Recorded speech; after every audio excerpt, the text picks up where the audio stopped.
Dar inicio a la conferencia dentro del ciclo de intervenciones públicas.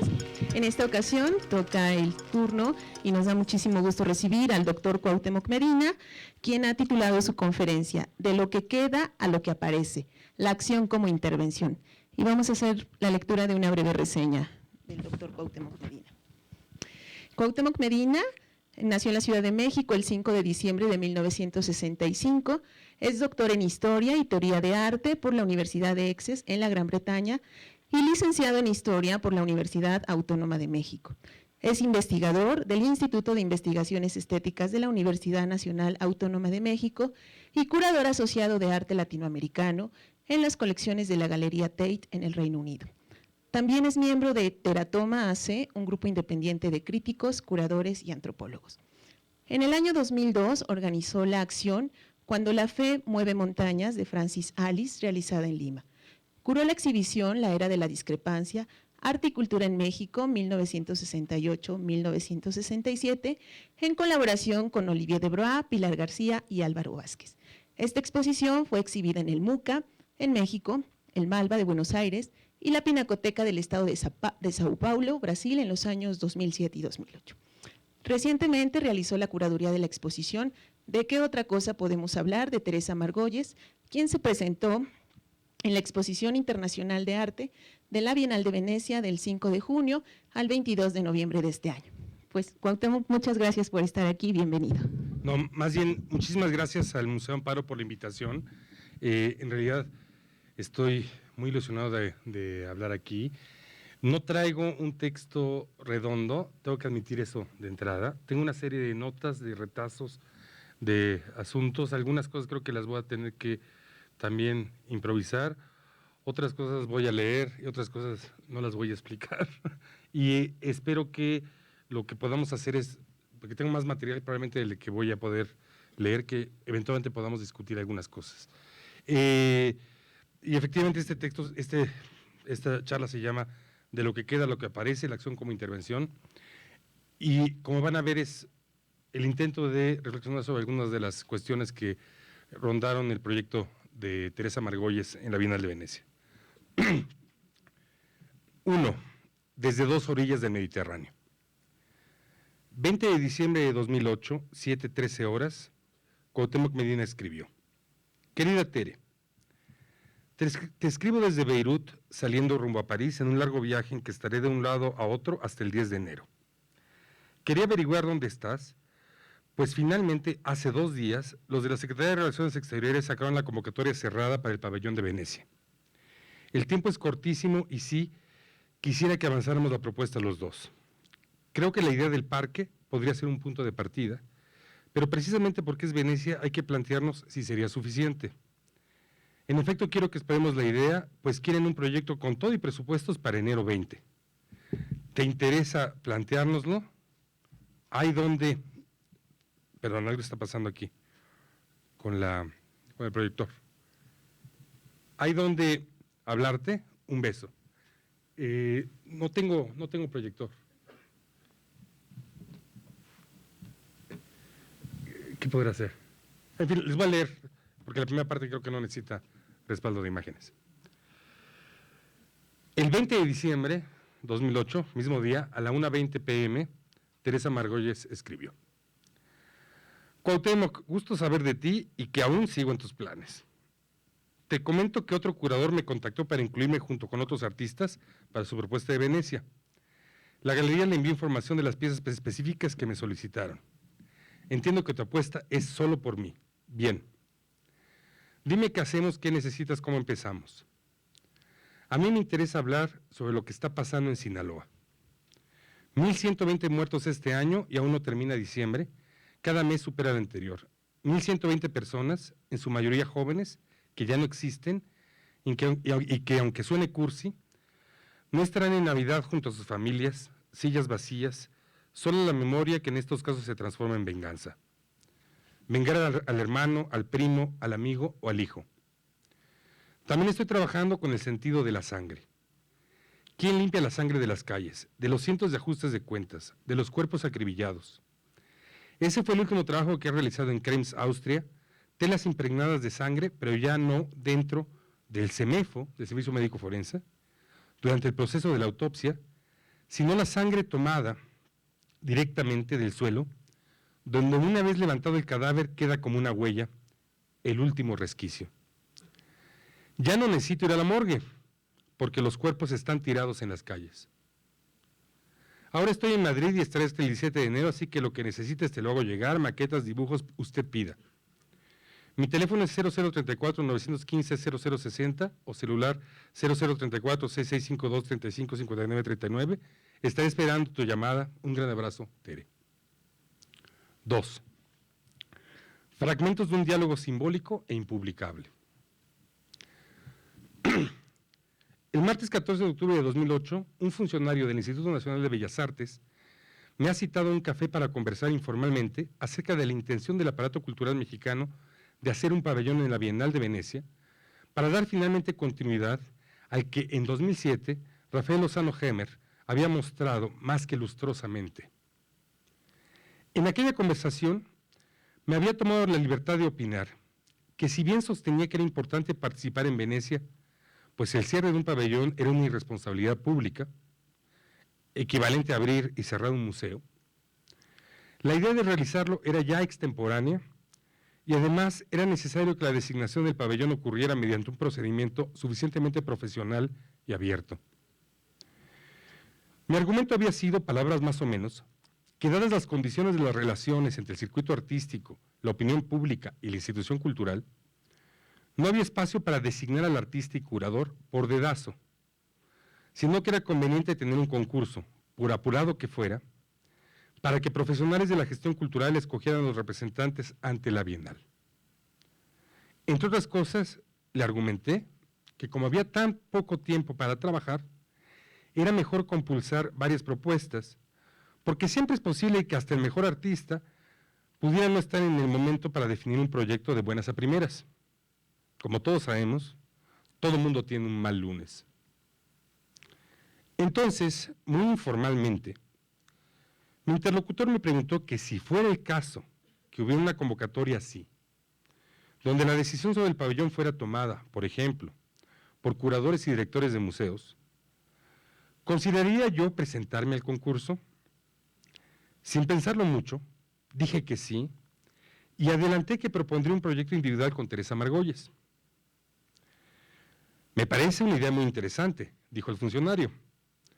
Teresa es quizá la única artista que es unánimemente respetada en el medio artístico mexicano. Es quien unifica a las facciones. Se cierra la cita. Sin negar en absoluto lo que él planteaba, le expuse que también me parecía que Teresa era una artista que todavía representaba un desafío para los límites de la representación del mundo de arte global, lo que era precisamente la clase de desafío que había que llevar a un lugar como la Bienal de Venecia. Pero sobre todo que su trabajo reciente tocaba la fibra más sensible de la situación política local. Tengo la impresión de que las razones que enarbolé no fueron muy distintas a las que consignó la entrevista que Tayana Pimentel nos hizo en el catálogo de la obra. Y voy a citar aquí lo que está publicado en el catálogo a este respecto. Cuando recibí la invitación, junto con otros curadores, para presentar un proyecto, yo pensé que solo sería válido si pudiera implicar hacer un envío que no tuviera funciones de maquillaje, sino que planteara el sentido conflictivo y de fricción que ha acompañado la actividad de los artistas locales en el circuito global en los últimos 15 años. Por eso decidí trabajar con Teresa Margolles, a sabiendas que las tácticas y temáticas de su trabajo en los últimos tiempos consisten en abordar de un modo no sublimado los efectos de la violencia en esta región del mundo, lo que no es una anécdota meramente mexicana, sino la evidencia de los flujos sociales, cataclismos culturales y el drama político que involucra la globalización. Se planteaba lograr un pabellón que fuera un espacio de fricción. Se cierra la cita. Entre aviones y hoteles, emails y telefonemas, empecé a trabajar con Teresa tratando de ser expedito. Si llegáramos a ser seleccionados, ya después podríamos hacer ajustes. A grandes rasgos, nos proponíamos hacer una muestra de las diversas estrategias de exportación de material muerto y de exploración del modo en que la violencia inundaba las calles de las ciudades en México, en particular en el norte del país. Finalmente, el 8 de enero de 2009, nos encerramos en una oficina en su galería en Madrid para definir una primera propuesta. Revisamos obras pasadas, pensamos cómo operarían en los varios cuartos del palacio propuesto como pabellón, definimos una secuencia sabiendo que en realidad, aun si hiciéramos el proyecto, tendríamos que replantearlo todo en relación a una situación viva. Teníamos una intencionalidad general y el registro de los métodos que Margolles había venido explorando en los últimos tiempos. Pero nos faltaba un título. La fortuna es extraña. Apenas había aterrizado de vuelta a la Ciudad de México, el 10 de enero, cuando Teresa me habló y me pidió que revisara urgentemente la jornada. En la primera plana leí la siguiente nota, y voy a citar aquí en extenso. Diplomáticos deben señalar que no hay caos. Calderón. Claudia Herrera Beltrán. El presidente Felipe Calderón instruyó ayer a embajadores y cónsules a que divulguen la realidad del país, porque no es cierto que en México se esté, cita, masacrando a la población civil en las calles, se cierra la cita, y exista caos. Admitió que el número de muertes sorprende y preocupa, pero están clara e indisolublemente vinculadas a la lucha que los grupos criminales mantienen entre sí por territorios que vienen perdiendo y por el debilitamiento de sus estructuras. Por tanto, les recomendó decir con orgullo que el país vive un proceso de recomposición institucional y goza de estabilidad democrática. Les manifestó que en este difícil escenario internacional deben estar preparados para promover y defender la imagen del país, no solo de los posibles ataques que se puedan dar, sino para divulgar la realidad. Cita, no es una percepción ficticia. Un ambiente de paz y tranquilidad en las calles del centro de la Ciudad de México es una realidad. México tiene una circunstancia de gobernabilidad democrática. Es capaz de llegar a acuerdos. Se cierra la cita, advirtió. Yo me sorprendí. En otros tiempos, cuando un presidente dictaba línea de este modo tan visceral, al menos tenía noción de que violentaba las buenas maneras de la política y lo hacía en lo oscurito. Tomé de inmediato el teléfono y me comuniqué con la artista. Le planteé, admito, con un tono catastrofista. Mira, Teresa, el presidente está ordenando a los embajadores a callar el tema de la violencia. Dudo mucho que en esas condiciones un proyecto como el que imaginamos pueda llegar a ser escogido. Creo que lo que debemos hacer es radicalizar la propuesta a sabiendas de que nuestro proyecto acabará en el archivo. Luego averiguamos dónde lo podemos realizar, pero por lo pronto que quede constancia ahí, en el archivo, de lo que intentábamos cuestionar. Se cierra la cita. Teresa se exaltó. Del otro lado le escuché decirme, entre un mar de interjecciones, no, ¿qué se creen? ¿De qué otra cosa podemos hablar? Yo la detuve. Tere, ahí está, ese es el título. ¿De qué otra cosa podemos hablar? Entonces, con la base de nuestras conversaciones en Madrid y el intercambio epistolar, redacté la propuesta de corrido.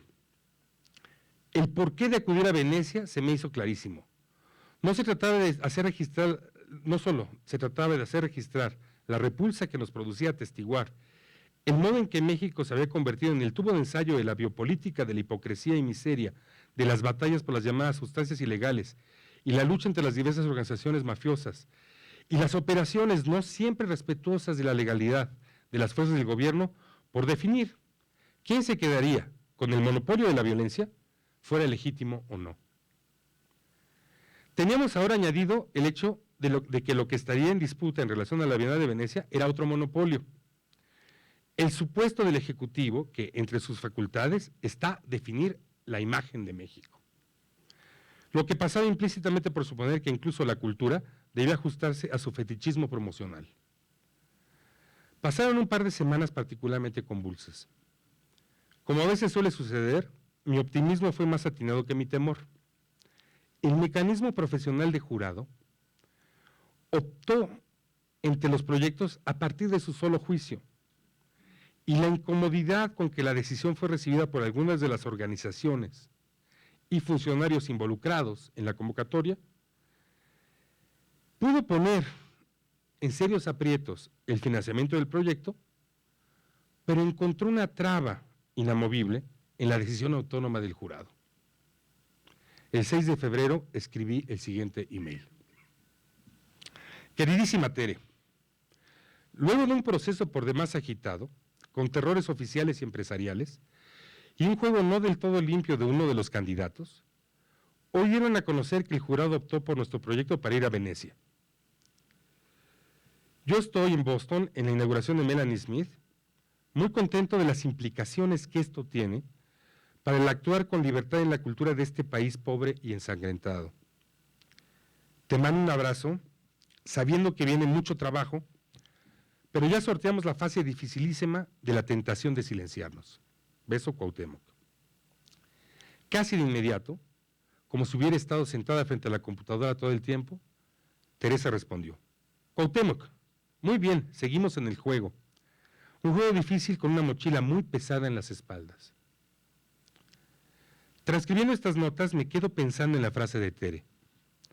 Lo que contuvo esa mochila es todavía un catálogo testimonial que me reservo.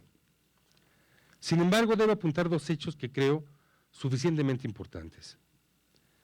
Que el proyecto fuera concurso fue la clave de que un cuestionamiento particularmente directo de la hegemonía de la imagen nacional fuera posible. Al mismo tiempo, por maltrechas que estén las instituciones culturales, el hecho simple es que a lo largo de todo el proyecto y su accidentado proceso, el Instituto Nacional de Bellas Artes, la UNAM, el PAC y de alguna manera Conaculta, se ajustaron a cumplir su función de proveer y hacer posible el proyecto de Margolles. La conducta del Instituto Nacional de Bellas Artes fue especialmente extraordinaria. En tanto, su compromiso con la decisión del jurado por el proyecto hubo de superar los reparos de muchas otras instancias de gobierno. No es sino hasta que se produce algo que se hace evidente que la idea de que el arte y la cultura son impotentes y mancas es solo una de las estrategias por las que buscan neutralizarlas. Mientras no se haga evidente que una operación artística toca una fibra realmente sensible, mientras logramos infiltrarnos bajo el pretexto de la autonomía estética, gobiernos y capitalistas se nos aproximan con una mirada piadosa y compasiva. Ahí está el significado implícito de la idea de la filantropía. Pero en cuanto a la subversión poética se inserta en el marco de operaciones que hace que sus metáforas y símbolos sean política, el filántropo saca las garras. Pero por el alambicado, conflictivo y zarandeado que fue el proceso de la participación de México en la Bienal de Venecia, este curador y el artista tienen el enorme gusto de reportar que Limba y sus funcionarios operaron en favor de la libertad y calidad artística. No obstante, la implicación netamente política de nuestra intervención. Que hubiera habido un procedimiento abierto y no una designación política, hizo posible plantear un proyecto que estuviera fundado en una verdadera radicalidad. Ciertamente, había apoyos al pabellón que desaparecieron por la falta del refinamiento político de algunas de las organizaciones e instituciones involucradas originalmente. Yo espero que al cabo de este periodo un cierto aprendizaje haya ocurrido y que no sea el aprendizaje incorrecto. Pero con todo lo conflictivo que fue montar un pabellón de México en Venecia, con un perfil crítico, y a pesar del rencor estético y político de varios comentaristas, curiosamente, todos ellos municipales, debo decir que el Limba, el PAC y la UNAM se mantuvieron firmes a lo largo del proceso de ser ante todo instituciones del Estado y no ministerios de lo paranoico y la gazmoñería. Más allá de las anécdotas, los roces y los momentos de absurdo que en el fondo son el síntoma de que se ha producido una diferenciación efectiva, por encima de las tomas de posición o los silencios, lo radical en este caso fue la articulación. El pabellón de Venecia fue una intervención en el terreno de la representación nacional. En ella se produjo una diferenciación importante para efectos del proyecto de un Estado menos oligárquico, policial y moralino. Se intervino en marcar una diferencia de opinión y sensibilidad sobre el centro de la cosa pública, la hipótesis de la seguridad. Lo que se planteó aquí es que un problema de Estado, la representación de aquello que concierne a los ciudadanos en términos de su sensibilidad, no es asunto de gobierno. Los involucrados en el proyecto vinimos a afirmar que el Estado mexicano tiene que ser mucho más que lo que alberga la mentalidad y la lógica de moralización, seguridad y terror que habita el gobierno. Este fue el argumento que desplegamos en el catálogo, que con toda propiedad pagó en buena parte el erario de la nación. Cito: esta operación espectral, este aparecer y comparecer, ha tomado posesión incluso de la pregunta retórica que sirve de título a la intervención. ¿De qué otra cosa podríamos hablar? Es claro la réplica a una interdicción. La frase encierra una reacción visceral ante la expectativa de las élites mexicanas de que por proteccionismo de la imagen nacional o por sostener las ilusiones del turismo, preferirían que guardáramos un compungido silencio ante la falta de discreción que ha tenido la sociedad de masacrarse ruidosa, voraz y espectacularmente en público. Al final de cuentas, lo único que puede acallar la obligación de hacer y decir sobre la catástrofe presente será la catástrofe venidera. El horror de experimentar la historia como una compulsión a los desastres es que ya habrá otra cosa de qué hablar: la próxima matazón, la futura revolución fallida, la cíclica hecatombe económica, la renovada desilusión democrática, el siguiente cataclismo natural o la pandemia en ciernes. Así como la masacre interminable de las batallas del narcotráfico tuvo por efecto acallar el clamor de los cientos de mujeres asesinadas en lugares como Ciudad Juárez, la única manera de romper el hechizo de las decapitaciones en el norte de México fue el modo en que la Ciudad de México se convirtió, en abril y mayo de 2009, en el foco de irradiación de una nueva oleada de influencia global. Transitar de crisis en crisis, vivir de un escándalo en otro. Se cierra la cita. A pesar de las agonías de un proceso que no es aún el momento de disputar a nivel de relato, como en febrero pasado, sigo muy contento con las implicaciones que esto tiene para el actuar con libertad en la cultura de este país pobre y ensangrentado. 3. Un palacio.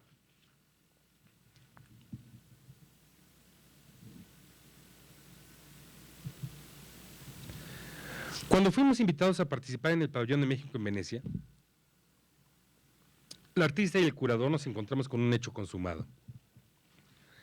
El consorcio que entonces organizaba el evento, la Secretaría de Relaciones Exteriores, Conaculta, el INBA, la UNAM, PAC, Jumex, había ya tomado la determinación de rentar, para efecto de instalar el pabellón, un palacio del siglo XVIII localizado a la vuelta de la Plaza de Santa María Formosa, a mitad de camino de San Marco y los Giardini, que llevaba varios años abandonado al polvo, el Palazzo Rota Ivanchich.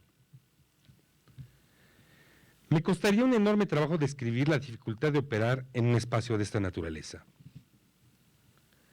Más allá de que todas las características que hacen a esta ciudad italiana la meca preferida del turismo conspiran para volverlo un lugar pesadillesco para hacer arte, el costo absurdo de casi cualquier cosa, la lentitud angustiante de todo recorrido, la propia estructura laberíntica de canales y calles, los palacios venecianos están sujetos a las más estrictas regulaciones de uso y preservación.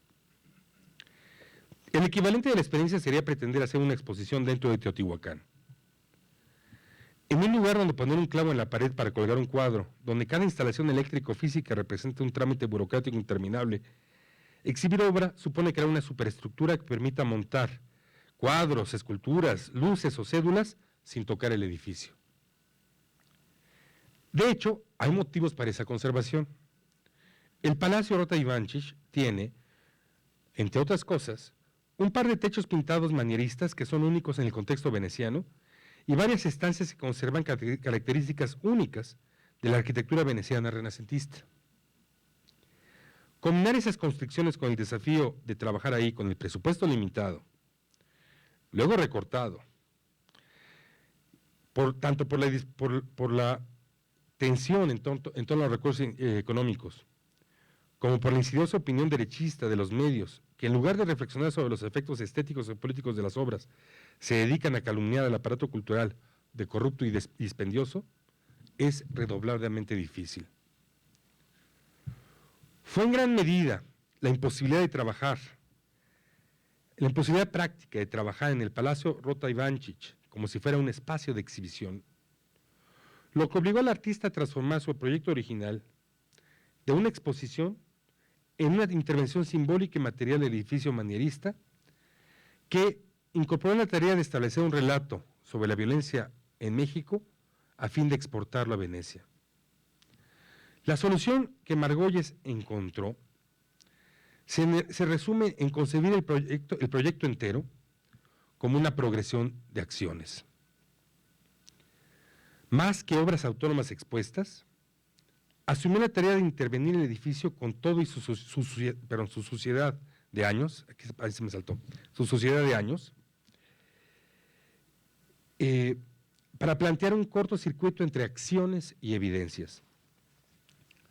Uno de los requisitos más difíciles que el artista planteó a la organización del proyecto fue prohibir terminantemente que el palacio se limpiara. La materia muerta trasladada debía mezclarse metafóricamente con la memoria sucia del lugar. En ese sentido, Margolles movilizó, para su propia obra, la implicación de la historia que el palacio en decadencia guardaba. El trazo de la etapa en que la ciudad era el puerto de paso de la red de comercio mundial, de China a Arabia, a Europa y América. De ahí el interés de Margolles de entrecruzar en varias obras una dialéctica entre oro y sangre, capital y polvo, lujo decadente y muerte en auge. Margolles se planteó acciones a todo lo largo del espectro de la producción de su muestra. En la recolección callejera de la sangre, lodo y vidrio adyacente a escenas de crímenes. En la activación del espacio del Palacio Veneciano, que sirvió de sede al Pabellón de México, y en la diversidad de acciones que tuvieron lugar en toda Venecia de modo intermitente. Pero también la acción de intervención política al activar un imaginario y un catálogo de dolor que, según las élites mexicanas, había que eliminar para evitar que incrementara la crisis. Una cita.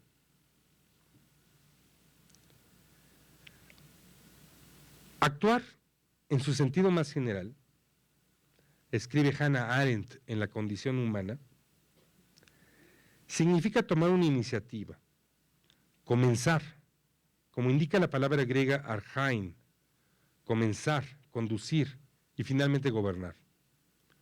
Poner algo en movimiento, que es el significado original del agere latino.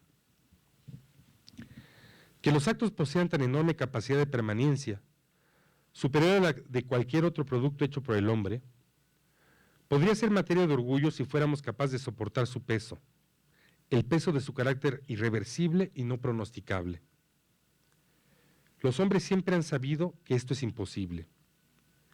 Tienen plena conciencia de que quien actúa nunca sabe del todo lo que hace, que siempre se hace culpable de las consecuencias que jamás intentó o pronosticó, que por muy desastrosas e inesperadas que sean las consecuencias de su acto, no lo puede deshacer, que el proceso que inicia nunca se consuma inequívocamente en un solo acto o acontecimiento, y que su significado jamás se revela a la gente, sino a la posterior mirada del historiador que no actúa. Se cierra la cita. 5. Performatividad del silencio.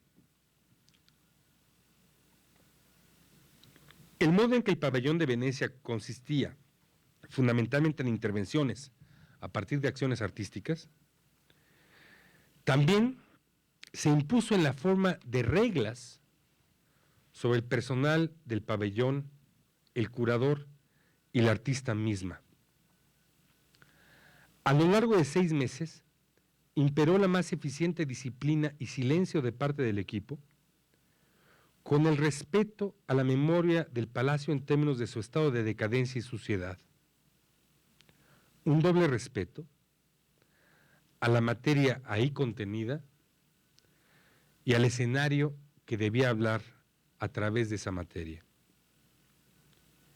En cuanto al público, la principal regla es que, salvo las cédulas que activaban las acciones e intervenciones del palacio en el espacio de su entendimiento y sensibilidad, este no debía estar expuesto a ninguna interferencia, a ninguna explicación, a ningún diálogo. Vamos, incluso el folleto de la exhibición no era repartido sino hasta el final del recorrido. Toda esa disciplina conducía, de modo lógico, a hacer posible que el pabellón albergara un ceremonial que se transformaba en un pozo de silencio cuando el público ingresaba a las salas y encontraba la nada perturbadora que albergaba. En ese sentido claro, la obra de Margolles es legítimamente una producción postminimalista. Deriva del encuentro fenomenológico entre la audiencia, su cuerpo y la cosa operando en relación al contexto espacial, histórico y social que la rodeaba. Una de las principales reglas que Teresa Margolles impuso al pabellón fue prohibir al curador y prohibirse a sí misma conducir a ningún espectador en el recorrido de las salas, ya como acompañamiento de las obras, o peor aún, en la forma de una visita guiada. Nunca fue el caso que ningún visitante caminó en el palazzo de la mano o escuchando la voz del artista o del curador. No importaba si fuera amigo, periodista, jurado, crítico o director de museo. La voz del curador en particular debía estar estrictamente limitada al espacio de una intervención escrita, en la entrada del edificio, es decir, en el afuera adentro de la muestra. Este parangón, este pasillo, localizaba una cédula de muro que decía a la letra. Voy a citar la cédula de muro, que estaba en 3 idiomas. Según la prensa, 2008 fue el año en que más balas se dispararon en la historia reciente de México. Ese mismo año, más de 5,000 personas perdieron la vida en los diversos episodios de violencia y ejecuciones ligados con la actividad del tráfico de sustancias y su represión. Tan solo en los primeros 5 meses de 2009, otros 2,500 han muerto. Debido al apogeo de la violencia, el trabajo de Teresa Margolles, que por cerca de 2 décadas se ha ocupado de explorar las posibilidades artísticas de los restos humanos, ha adquirido una mayor relevancia. Su invención de métodos abstractos y evanescentes para invadir con sustancias corporales la estética postminimalista del arte contemporáneo ha sufrido una nueva mutación para trabajar a partir de los residuos materiales de las ejecuciones provenientes de la calle. En una época donde la política se define por el uso del miedo, ¿de qué otra cosa podríamos hablar? Politiza el descontento y disgusto en lugar de aceptar las estrategias de un nuevo orden mundial erigido sobre cruzadas infinitas. Se cierra la cita. Esta locación liminar también se convirtió en una locación física. Ahí, junto a la cédula del muro, los títulos y agradecimientos, era donde el curador permaneció durante la semana de inauguración, cuidando la puerta, sentado frente a la mesa de concreto, mezclado con sangre que servía como recibidor. Como la cédula, esa mesa, el catálogo, los folletos y el artista y el curador estaban en un adentro y afuera de la obra en sí. Si alguien requería hablar de lo que había visto yo o el artista, debíamos salir a la calle y entonces sí, hablar. Era solo fuera del palacio que se permitía hacer declaraciones, saludar a los conocidos y en más de 10 ocasiones sostener entre los brazos a los visitantes y colegas que lloraban. La descripción y relato del recorrido corresponde a otros. Es meramente materia de la memoria y la desmemoria, la sensación y la ilusión, y por tanto sujeta a la inventiva y terror subjetivo. De lo que había en el pabellón, las fotos dan una imagen extremadamente pálida. Es preferible ese registro, la imprecisión de los relatos de otros. 6. Un recorrido. Este no lo escribí yo. José Manuel Springer, ¿de qué otra forma podemos hablar? Réplica 21, junio 2009. El pabellón se instaló en el antiguo Palacio Rota Ivanchich, un edificio señorial escondido en una callejuela cercana a la Plaza de San Marco. Las características del inmueble, su deterioro físico y sus amplios espacios funcionaron para la propuesta de Teresa Margolles, que requería algo que no fuera un cubo blanco, sino un lugar con carácter y una atmósfera de abandono. Al entrar al recinto, se sube por una escalera amplia hacia las antiguas salas de la mansión, cubiertas de polvo, con la tapicería manchada y en algunas partes desgarrada, y una penumbra espectral que era subrayada por la luz amarilla de los focos desnudos usados para contrarrestar las sombras lúgubres. En el amplio primer salón no hay nada. En la segunda sala de menores dimensiones, tampoco. Al caminar por las salas, una atmósfera de pesadez se va haciendo patente, pues el vacío de las habitaciones crea la premonición de que hay algo muy denso en el ambiente. No fue sino hasta la tercera sala vacía cuando encontró una pequeña tarjeta pegada en la pared que anuncia, esa es la tercera sala, que los pisos de las salas son trapeados frecuentemente usando una mezcla de sangre y agua. La sangre procede de lugares donde el artista detectó actos de violencia.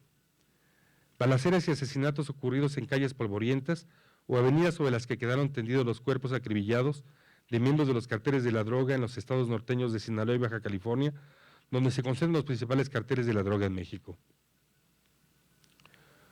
Uno puede dudar de la veracidad de la información e incluso es posible pensar que se trata de un escabroso procedimiento de la curaduría para llamar la atención sobre el vacío. Pero con Teresa Margolles sabemos que lo que hay es lo que es. En esas salas, la ausencia de imágenes, la invisibilidad de los escenarios, son factores que desestabilizan la percepción. La artista nos coloca en una situación de certidumbre, pero sin recurrir a lo visible, lo que provoca una incomodidad, el malestar, una sensación no verificable visualmente. La humedad del piso es la única referencia. A lo largo de 3 lustros de carrera, Teresa ha dado muestras fehacientes de que lo suyo es el trabajo con la muerte física, la desaparición de seres humanos y los rastros que dejan estos hechos, siempre violentos. Hay un halo de muerte en el ambiente. La estrategia consiste en ocultar el drama, volatilizarlo, revelar su presencia a través de un olor, una sensación que se siente en el aire. La cuarta sala presenta telas rojizas colgadas sobre los muros verdes. Los paños están manchados por la sangre que el artista recogió, humedeciéndolas para que absorbieran los líquidos esparcidos por el piso. El catálogo del pabellón documenta fotográficamente el proceso. Donde antes había pinturas y decoraciones, ahora cuelgan los rastros de la violencia. Uno de los lienzos ha sido bordado con hilo de plata con las palabras ver, oír, callar. Citas de los mensajes que los sicarios colocan en los cadáveres de sus víctimas. En la última sala, antes de volver al recibidor del palacio, se encuentra otra instalación.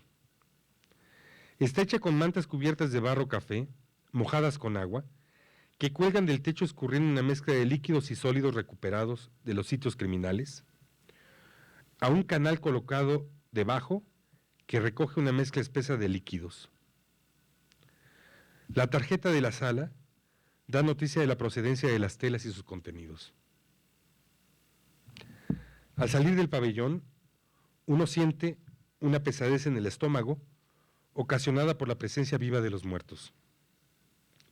El miedo, el coraje y la tristeza de saber que más de 5,000 personas fueron asesinadas en el 2008 de esta manera en México, hace sentir la impotencia y el dolor de ser parte de una sociedad que no puede poner fin a estos hechos y que, por el contrario, los propicia día a día. Al cruzar el umbral del edificio, me invadió la desesperanza. No estaba pensando en el arte de Teresa Margolles. No es lo que me preocupó en ese momento. Era más la impotencia y el escalofrío que me produjo a mí ese lugar de Venecia, que se había convertido en una tumba abierta. Afuera, sobre el canal que limita al palacio, ondeaba una bandera de México, una bandera, una de Venecia y una bandera roja. Llovía cántaros y la bandera roja escurre su sangre sobre las turbulentas aguas venecianas. México, un país bañado en sangre donde escasea el agua.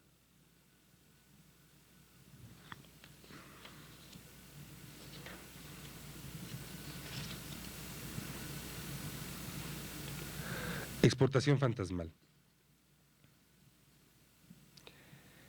En la primera mitad de los años 2000, el trabajo de Margolles planteó un complejo desbordamiento. Aunque el territorio de su investigación, sus materias primas y su referente técnico siguió enclavado en la morgue mexicana, su esfuerzo poético consistió en desarrollar una serie de metodologías de emisión hacia el exterior de la institución forense que involucraban a la par un creciente rechazo del encuadro del objeto artístico. Con una prolijidad extraordinaria, Margolles desplegó todo un arsenal de tácticas de producción encaminados a hacer posible un contrabando siniestro de los subproductos y experiencias del trabajo forense hacia otra clase de heterotopía, la sala de exhibición del arte global.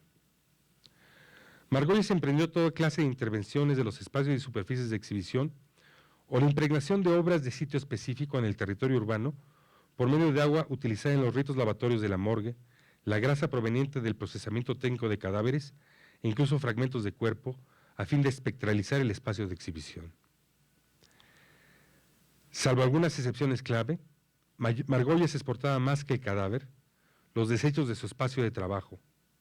Los fluidos y sustancias corporales fueron traspasados al espacio y los cuerpos de sus espectadores a través de medios contaminados. Su dispersión por medio del vapor, la mezcla con cemento, la producción de burbujas de jabón, etc. A la vez, la artista usó grasa humana para pintar instalaciones monócromas, por medio de monócromas, o resanar las fallas de la arquitectura y el cuerpo social. Desde el punto de vista estético, Margolles hacía posible ese contrabando, sometiendo el repertorio posminimal y la poética de la desmaterialización a un proceso de contaminación simbólica. Esa invasión, propulsada por las comisiones e invitaciones del Circuito Cultural Mundial, tendía a generar una analogía abyecta del proceso de mundialización. El desplazamiento fuera de la morgue estudio de Margolles, remedaba, sin proponérselo o especificarlo, el efecto disolvente del capitalismo global como abolición de fronteras y la transposición constante de identidades.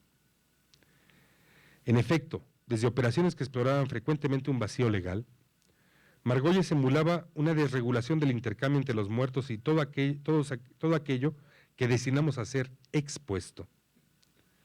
No es un mérito menor de toda esa operación que lo que culturalmente es de inmediato vomitado entrara en el torrente de circulación de la cultura.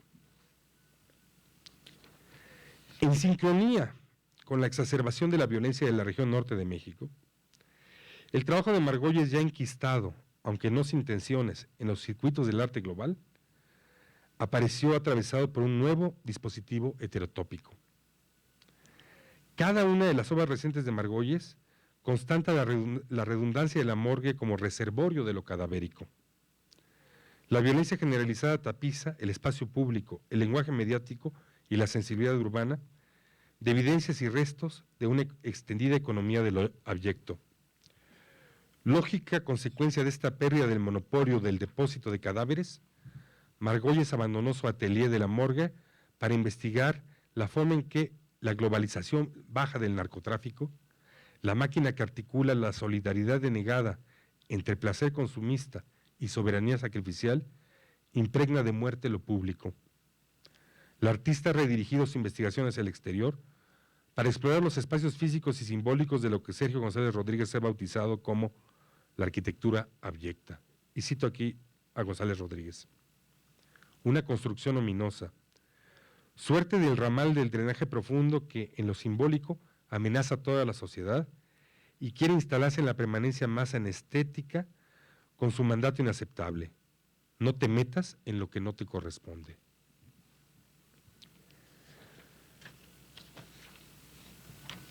Los proyectos de Margolles ahora invierten una mayor energía en el proceso de búsqueda de evidencias materiales en la calle. Por una vía inédita, su trabajo ha devenido en nomadismo. Ya no es la presentación abstracta de una u otra sustancia, es más bien el resultado de recorridos necrogeográficos. La feliz fórmula que Walter Benjamin fabricó sobre Flaner, que en la modernidad, decía Benjamin, acude al asfalto a hacer botánica, encuentra aquí un doble monstruoso. El peinado de escenas del crimen que Margolles y sus redes de colaboradores están involucrados, hacen que resucite Flaner en la forma de una tropa de fiscales amateurs que recogen del pavimento lodo, sangre y fragmentos de cristales, registrando el horror vacío de territorios heridos de muerte, con la cámara, la grabadora, expurgando la prensa y el habla popular, y levantando los restos que acompañan a las ejecuciones. Estas derivas en pos de una materialidad y oralidad baja ocurren después que los policías y peritos peinaron el terreno, no sin dejar, al levantar los cuerpos, toneladas de remanentes y efluvios de la vida cercenada. Todo ese residuo, lodo, sangre, vidrio, manchas, fragmentos, sonidos, son lo que Margolles refiere bajo la fórmula de lo que queda.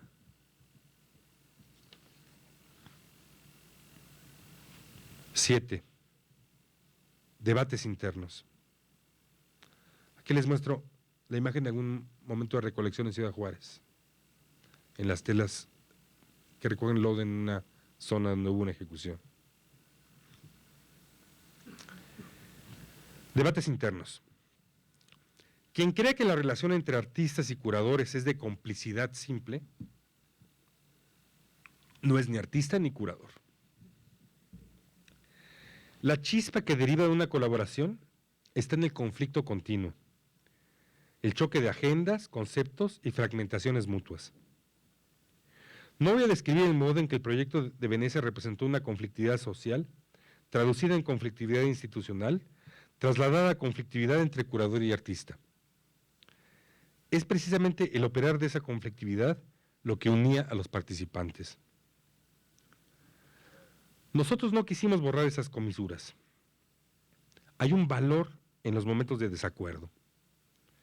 Uno de ellos está registrado en el diálogo en el catálogo de la muestra. Cuauhtémoc Medina. Anteriormente el trabajo de Teresa implicaba usar la morgue como una heterotopía, desde donde negativamente se podía comprender una fase histórica.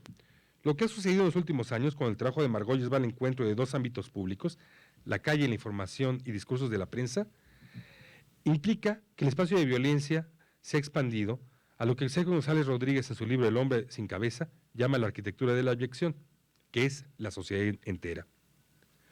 Por eso las metodologías de trabajo de Teresa involucran ahora la búsqueda de evidencias y no la negociación con los cuerpos. Ahora bien, yo entiendo que Teresa involucra en su trabajo metodologías de traslado, pero también el uso de ciertas modalidades de contaminación que... Teresa Margolles. Yo no pienso nunca en provocar una contaminación, ni intento que la gente se contamine. Quiero que la gente se involucre. ¿O de qué clase de contaminación hablas? Cuauhtémoc Medina. En términos de plantear el contacto con una sustancia que se percibe como peligrosa. Dayana Pimentel. ¿Y cómo lo plantearías?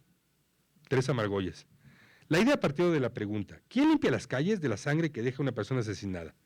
Cuando es una persona, podría ser la familia o algún vecino, pero cuando son miles, ¿quién limpia la sangre de la ciudad? La pieza consiste en limpiar con una tela húmeda el espacio donde cayó el cuerpo de una persona asesinada. Esa tela se deja secar y se traslada a Venecia, donde vuelve a ser hidratada con agua para después ser usada en la limpia del suelo. La pieza son las capas que se formarán con el constante trapeado, ya que todos los días, al estarse limpiando el suelo durante los 6 meses de duración de la Bienal, dejará el resto. Se cierra la cita. En esa dialéctica necesaria hay una jerarquía. Uno no se mide con un artista como Teresa Margolles. Ella es, de un modo residual, pero aún así efectivo, la soberanía. El Palazzo Rotti Ivanchich nunca se limpió más allá del trapeado con agua de sangre que iba dejando su rastro en las salas. Revolvió polvo con polvo, cenizas con cenizas, dolor con dolor, e historia. El día del cierre de la Bienal, ahí tienen un par de imágenes del trapeado. Aquí está la suciedad, limpiando.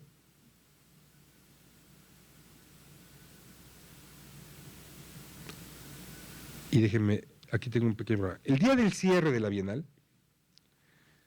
el 22 de noviembre de 2009, a las 2 de la tarde, Teresa produjo un último ceremonial. 2 de los colaboradores del pabellón tomaron las escobas y barrieron las zonas que no fueron trapeadas en el palacio. Ese barrido fue seguido de una procesión espontánea de público y personal del proyecto. Al llegar a la puerta, la basura fue sacada del palacio. El curador encaró al público y con firmeza lo invitó a abandonar el lugar y cerró la puerta. Limpiar los residuos, desactivarlos, fue la acción de salida. En unas cuantas horas, todo lo poco de material que se había desplegado en la instalación fue puesto a resguardo. Margolles tenía razón. Nadie salió contaminado. El curador tenía un punto. Todos respondieron, encontramos alguna respuesta al miedo.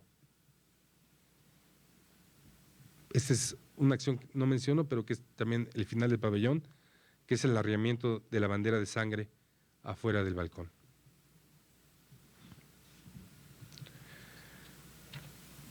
De lo que queda a lo que no aparece. Margolles nos coloca en una terca, tensa, difícil negociación intelectual y anímica. El referente de la violencia no es aquí un contexto, pues es traído a cuentas como un índice casi desmaterializado. El fenómeno que alude no puede articularse como metalenguaje y tampoco se aloja figurativamente en un objeto.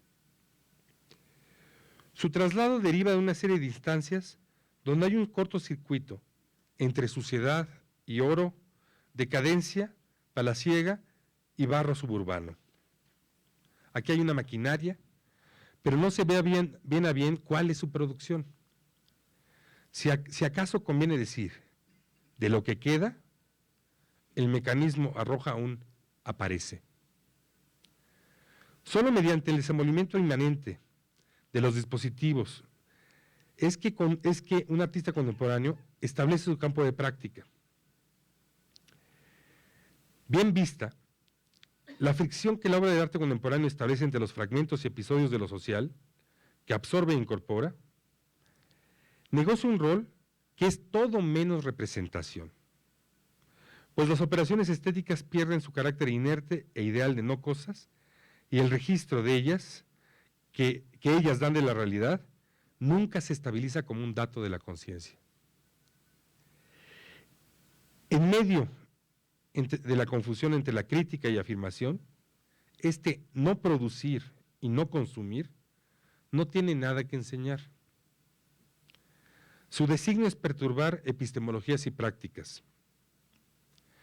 Ese rango es político en la medida en que se niega a contemporizar con la increíble capacidad del campo artístico para procesar la inquietud histórica en apaciguamiento curatorial. Al menos estamos en una operación que se niega, con todos los dientes y garras, a ofrecernos una violencia domesticada. No obstante, ese barrer lo barrido para solo revolverlo permite ensayar una epistemología provisional. Su interacción con colectividades e instituciones lleva a una fricción donde el texto, en lugar de postular un contexto, lo introduce parcial y localizadamente en su estructura. Esta realidad alterada no es en ningún momento generalizable.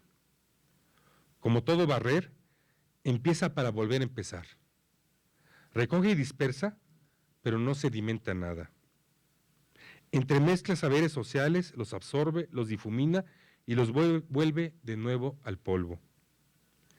Si alguna escritura puede acompañar esa experiencia, esta también debe ser una mezcla de luces y suciedades, datos y quejas, interjecciones y aforismos. La máquina de Margolles aparece en la forma de una inteligencia sucia. Casi nada de lo que queda es probable que ni siquiera llegue a percibirse como una obra de arte. Lo mismo da. Lo que importa es que el artefacto agite ese fantasma. Del mismo modo, su valor como indicio es exiguo. La violencia trasladada solo indica que allá sigue la violencia. Voy a darle simplemente un repaso de las categorías de acciones que involucró la obra antes de tener un final extemporáneo. Hay una serie de acciones preparatorias, es decir, aquí no hubo producción de obras, sino acciones destinadas a permitir traslados. Están, sobre todo, la recolección de evidencia en lugares de crímenes en el norte del país. Hay acciones de producción contaminada in situ. Aquí ven, por ejemplo, el principal mecanismo de exportación de sustancia, de sangre.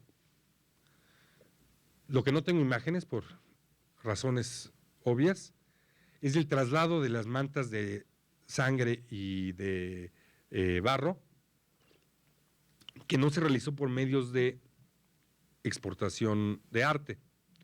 Todo se llevó en maletas personales. Yo calculo que fueron unas 12 maletas. En particular, el líquido con que se lavaba el piso se producía de esta manera. Se hervía agua y en ese se colocaba un pedazo de tela con sangre. Es decir, se hacía, como dice Margolles, una infusión. La tela seca permite que se traslade el líquido como mancha. Allá se rehidrata. Como ven, esto involucra una cierta decisión de contaminar. Quizá en el texto lo que estoy haciendo es quejándome de mi propia contaminación. Esa materia se usa en muy diversas maneras. Hay una serie de acciones en todo lo largo de la ciudad de Venecia, durante la Bienal, que por ejemplo involucran el bordado en oro de las telas que estaban en el cuarto que Springer mencionó, que fueron lentamente, quizá demasiado lentamente, bordadas con los lemas que aparecen como sentencias de un decálogo junto a los cadáveres que son ejecutados por alguna razón que requiere verbalizarse. Luego, además, y esto desaparece en la crónica de Springer, hubo la producción de una serie de joyas con fragmentos de vidrio, pero estas tuvieron un uso extremadamente invisible. Durante la exposición permanecieron en una caja fuerte que estaba en el palacio, es decir, nunca fueron expuestas. Pero esas mismas joyas fueron usadas por algunos de los colaboradores de Margolles para presentarse simplemente en la calle, en los barcos, en la ciudad, sin hacer ningún comentario ni ninguna señalización.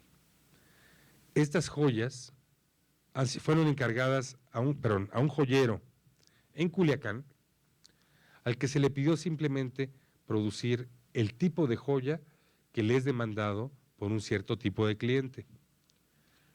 La única alteración es que en lugar de piedras preciosas, están incrustadas con fragmentos de vidrio provenientes de ejecuciones. Hay además una multitud de acciones privadas de contaminación del espacio. La limpieza de las ventanas se hizo únicamente con la tela directa.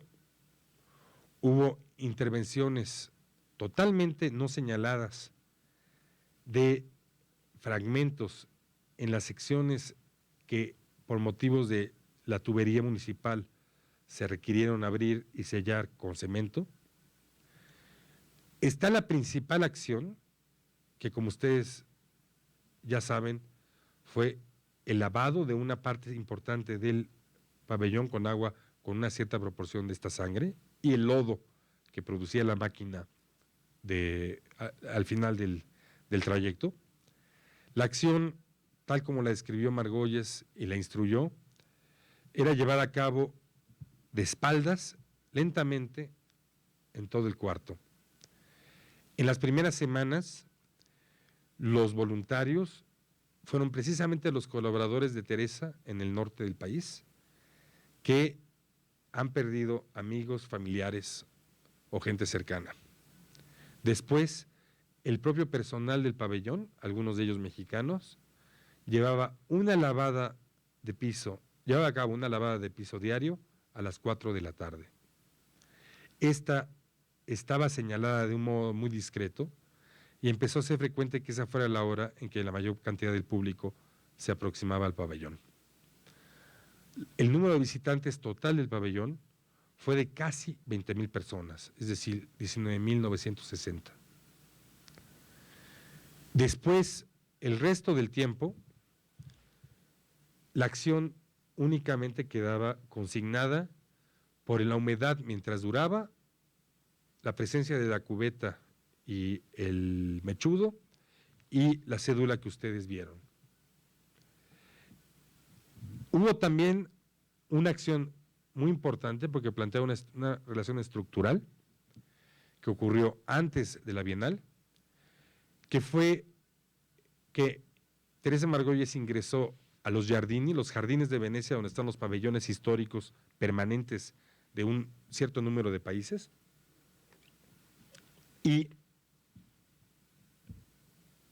cerró o bloqueó o tapizó las puertas y ventanas del pabellón de los Estados Unidos con telas con sangre de gente que había muerto en la frontera de México.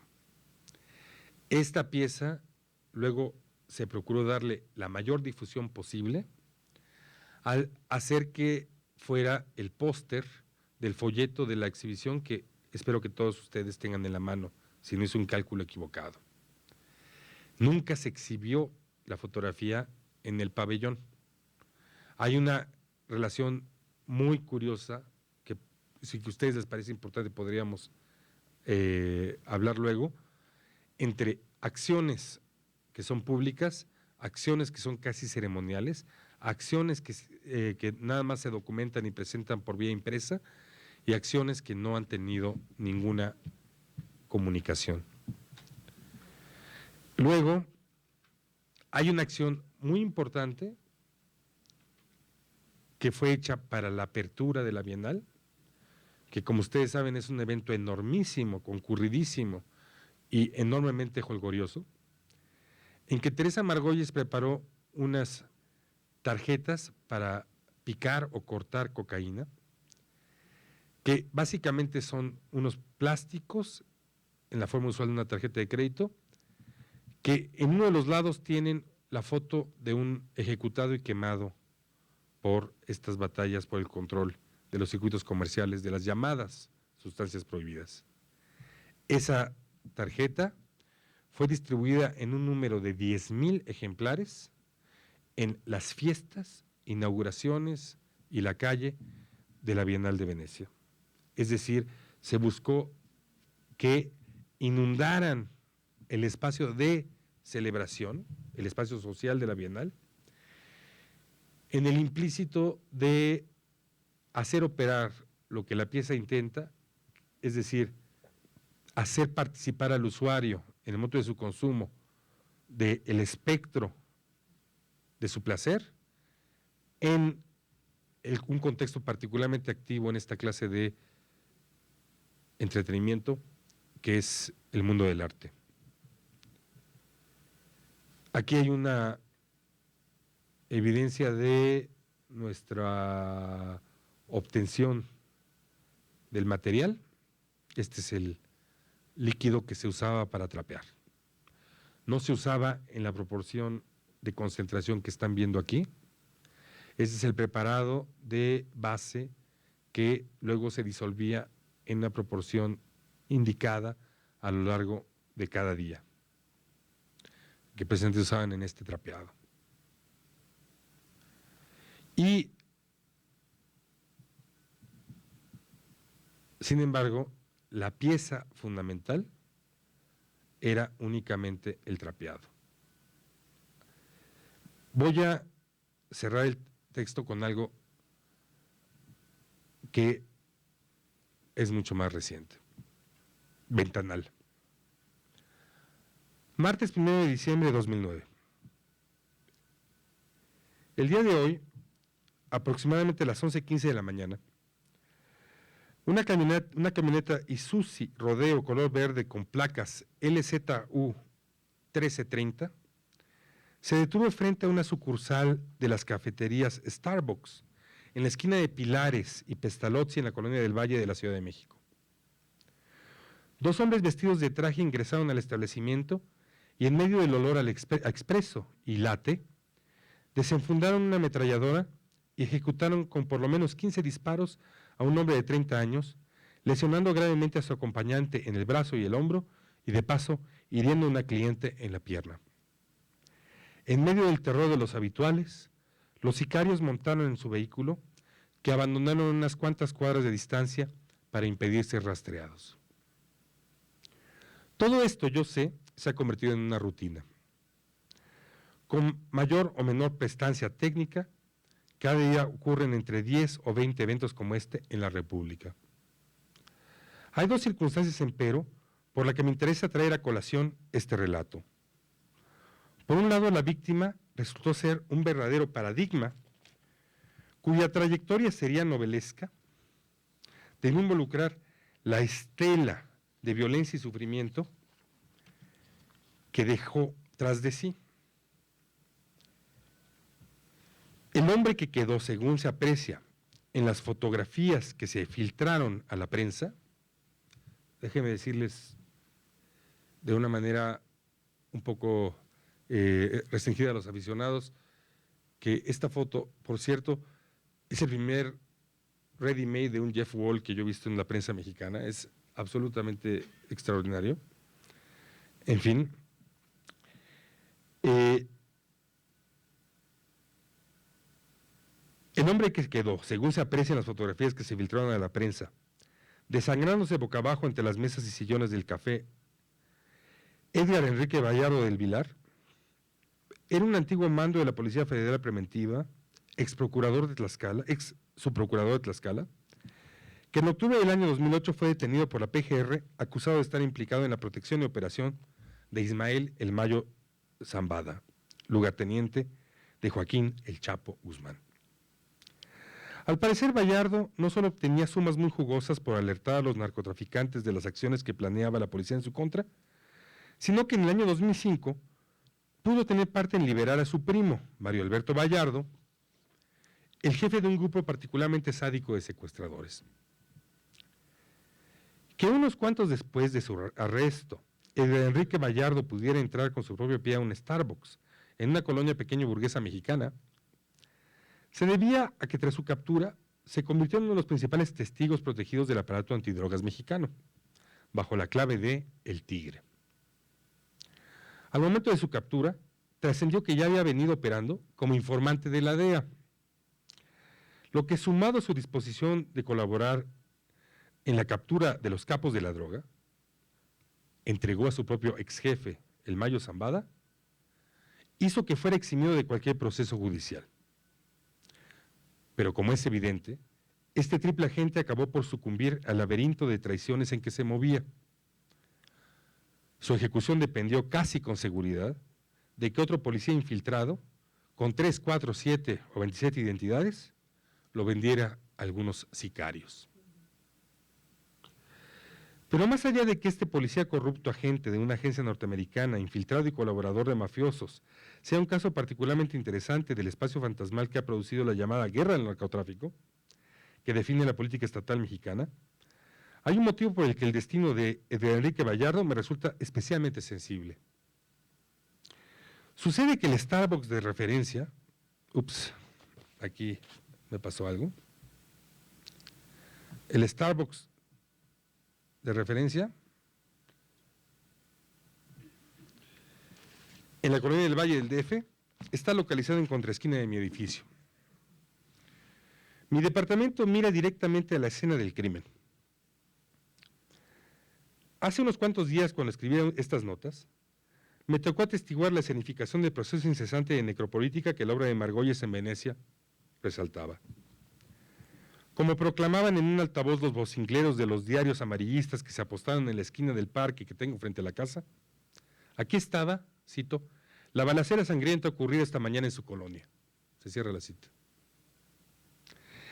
Esa tarde, mientras contemplaba el trajín de decenas de peritos del Servicio Médico Forense que registraban la escena del crimen, y mientras alcancé a divisar cómo un cuerpo era conducido a una ambulancia, no pude más que pensar en una doble y monstruosa oportunidad. Primero, reescribir una cita del presidente. No es una percepción ficticia. Un ambiente de paz y tranquilidad en las calles del centro de la Ciudad de México es una realidad. México tiene una circunstancia de gobernabilidad democrática. Es capaz de llegar a acuerdos, advirtió. El segundo es que el territorio que dolorosamente había venido circundando Margolles, el terreno conflictivo inconmensurable que abarcó su intervención en Venecia, estaba ahí, frente a mi ventana. Este horror es la definición de mi espacio. Gracias.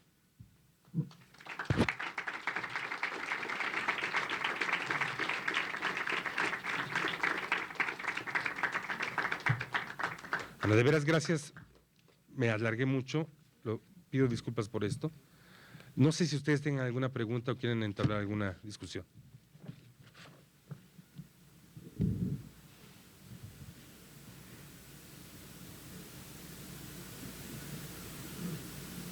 Sí, por favor.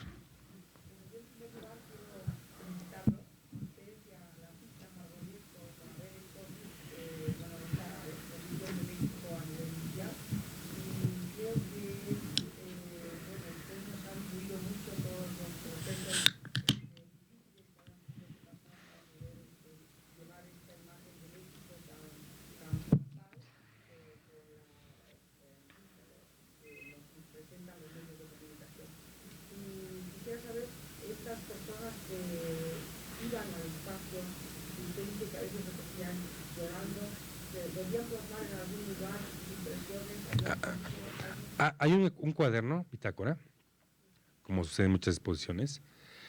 Curiosamente tiene una nota de un asistente de inglés que dice, más o menos así lo recuerdo en la memoria, I have many experiences in exhibitions and art spaces, but I never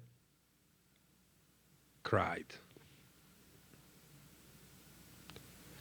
Sí fue muy extraño eso, y tengo que decir que no fue fácil esa parte.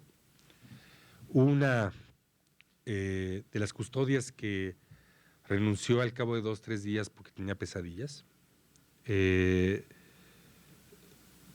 Yo nunca me imaginé que eso pudiera ponerse así. O sea, como de alguna manera traté de explicar, hay un espacio emocional que Teresa sabe manejar mejor que yo. Quizá hay un espacio político que sé manejar mejor que Teresa. Y creo que esa parte nos rebalsó de una manera que no te podría explicar. O sea, era muy extraño. Pero bueno, también lo que sucede es que sí había una especie de estructura temporal en la muestra. No sé si digo, estoy tratando de ser fiel a la prohibición que nos plantearon de no guiarlos, pero creo que Springer en su texto, que es muy interesante porque tiene incluso momentos alucinados, o sea, él piensa que hay una bandera mexicana, no la hay, ve, hay un par de cosas que ve también que no, que no sé dónde las vio, pero yo sí lo vi ahí. En cierta manera como que explica, había sobre todo lo que era muy interesante, yo tampoco podía saber que iba a ser así, era que la gente venía a la calle en la fiesta de Venecia, subía las escaleras y de pronto se quedaba callada y caminaba a 2 cuartos y no pasaba nada y de pronto sí generaba un silencio muy ominoso, que después se rompía por el sonido de la máquina del agua que estaba extrayendo el agua abajo. Eh, pero sí es no es algo que yo usualmente pienso que tiene lugar en el ámbito del arte. O sea, en general, si a mí me preguntaran que llorar es un producto artístico, probablemente sacaría alguna clase de cinismo de algún sitio para decir que no. Entonces, aún me conflictúa eso. Hay un nivel ahí que me conflictúa. No sé, no puedo explicar exactamente de qué manera. Creo que solemos pensar que, bueno, o sea, yo vengo de una tradición en donde de lo que se trata respecto a las obras de arte es de reflexionar, y claro que este, los excesos emocionales no son lo que yo normalmente estoy queriendo, pero sí, ese era un efecto de la... hay un libro, no sé, hay una pregunta que tengo que resolver la próxima semana, que es, ¿a quién pertenecen los archivos de la exposición? Esto no me queda claro. Uh-huh. Entonces en ese momento sabremos también qué hacer con esto. Pero gracias por la pregunta. Uh-huh.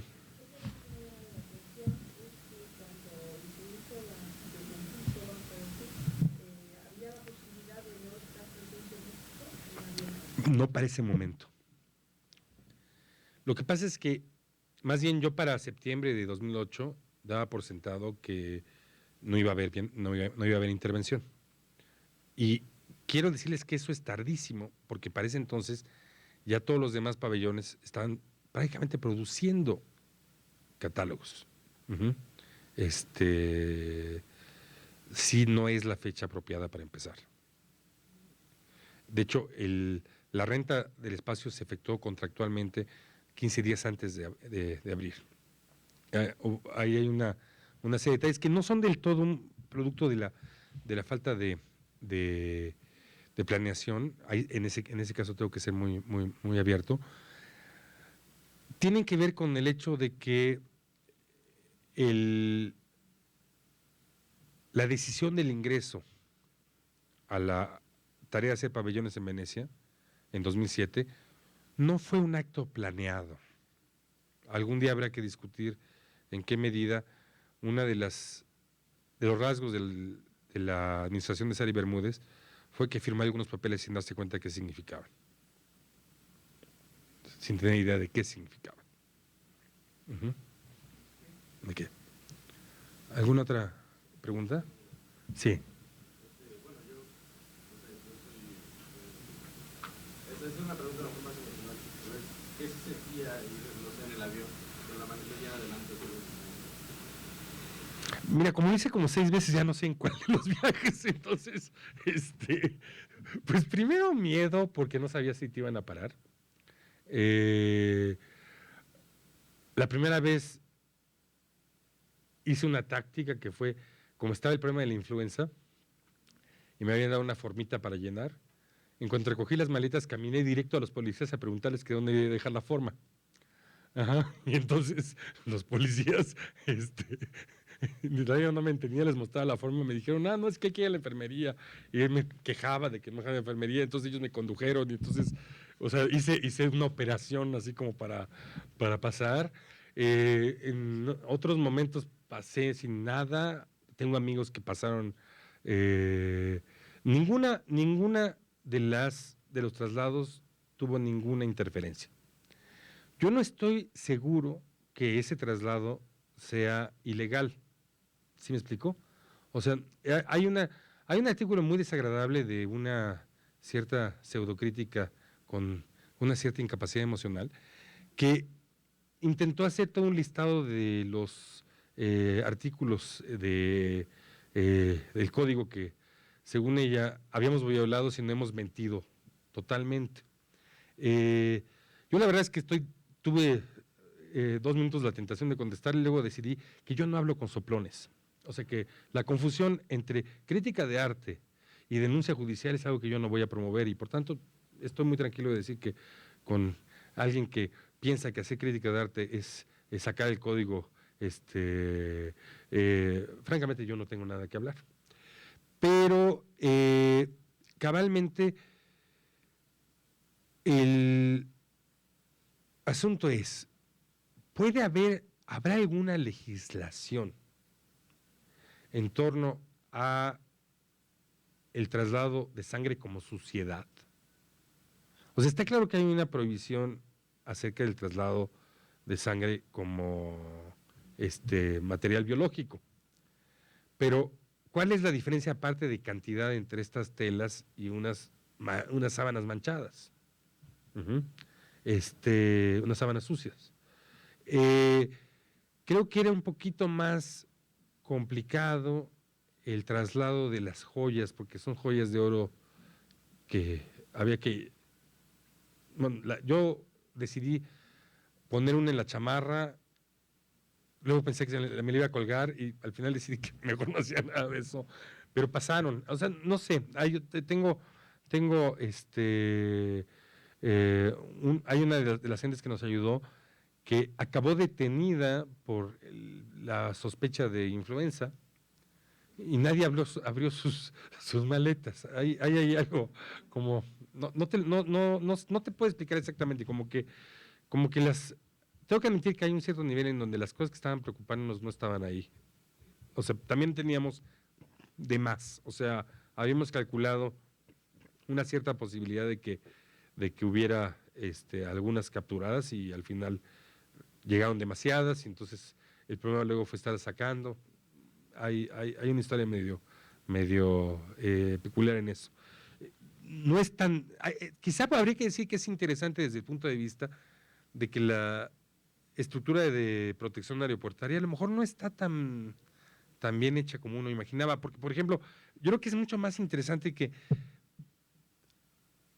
hubo un aparato que es una caja de este tamaño con relojes y tubos, que es lo que es una especie de temporizador, o sea, un timer, que es lo que permitía estar rociando de una manera calculada y continua las telas de lodo para que se fuera deslavando. Este objeto decidimos traerlo porque nunca habíamos visto uno parecido. Aquí parece que tiene que ver es un aparato para peletería. Parece que el proceso de peletería involucra cierto aspreado por la posibilidad de llegar a utilizarlo. Y yo ahí sí venía mucho más nervioso porque la sensación de que estaba cargando algo que se veía de veras como una bomba, sí, el objeto uno de veía parecía más bomba, eso me dio un poquito más de preocupación, pero sí, no sé, no, creo que hubo cosas mucho más complicadas que eso. Teresa está muy acostumbrada a estar moviendo cosas. Digo, en el pasado, por ejemplo, ha habido ciertos traslados en algunas de esas acciones que requieren más inventiva. Meter grasa humana a Cuba en el proyecto de Tayana Pimentel implicó que como 3, 4 amigas vaciaron frascos de Nivea Gold, estos que eran azules, y entonces esos los llevaron. O sea, pero esta vez no se hizo ninguna cosa que ocultara el material. Pero no sé cuál puede ser la legislación de trasladar telas con lodo, por ejemplo. Pero de todos modos, yo ya sabes, por ejemplo, en Estados Unidos, aunque lleves una moneda de a peso, te sientes así como... Pero íbamos a Italia. Vamos, hay una diferencia. Sí. No fue particularmente significativo. Mira, lo que estaba realmente brutal es la experiencia de los colaboradores de Teresa en las ciudades del norte. Uh-huh. Es que, o sea, no, sí tenemos una falsa percepción de lo que está pasando. Uh-huh. En el catálogo que espero que empiece a circular pronto en México, hay un ensayo realmente muy impresionante de Enrique Díez Martínez, que cuenta que hace unos meses se despertó en la madrugada por una balacera, se fue a pecho tierra a tratar de bajar de la cama a su hija al piso, y la hija le dijo: papá, no te preocupes, es a varias cuadras.